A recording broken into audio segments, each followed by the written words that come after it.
ہانیہ نے سوجی سرخ آنکھوں سے اس کی طرف دیکھا. یہ سمجھ کیوں نہیں رہا؟ جب کہہ رہی ہوں جاؤ تو پھر کیوں بار بار پوچھ رہا ہے یہ اب بھی؟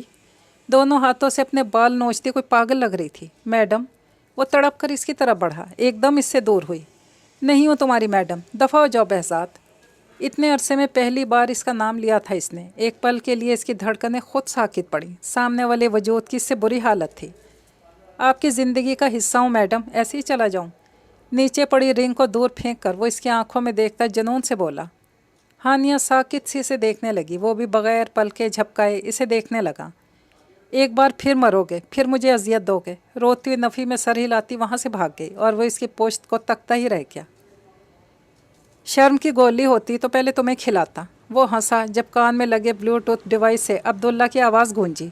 میرا بھی تمہارے بارے میں یہی خیال ہے. دانتوں کی نمائش ڈھیٹ بند کر کرواتے وہ بولا. کوئی یقین کر سکتا تھا کہ یہ وہی بہرام بہزاد ملک ہے جس کا روب و دبدبا ایک دنیا پر طاری تھا؟ تم؟ پیچھے سے آتی حارث خان کی آواز پر وہ حیران ہو کر پلٹا. سر آپ؟ میں آپ کا ہی انتظار کر رہا تھا، اس نے مسکراتے ہوئے کہا. حارث صاحب نے غصے سے اس نمک حرام کو دیکھا. آپ کا سارا پیسہ میرے اکاؤنٹ میں ہے سر. اس سے پہلے کہ وہ کچھ کہتے بہزاد کے لفظوں نے ان کی آواز حلق میں ہی دبا دی.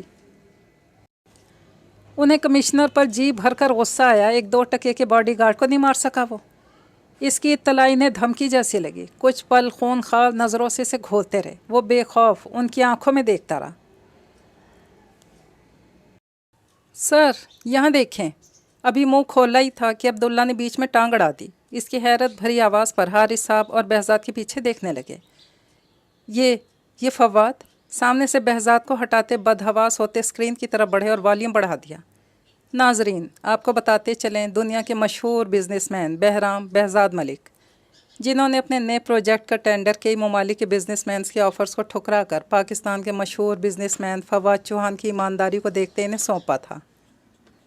اور ٹینڈر دیتے انہوں نے باور کروایا تھا کہ انہیں ملاوٹ، دھوکے اور جھوٹ سے سخت نفرت ہے.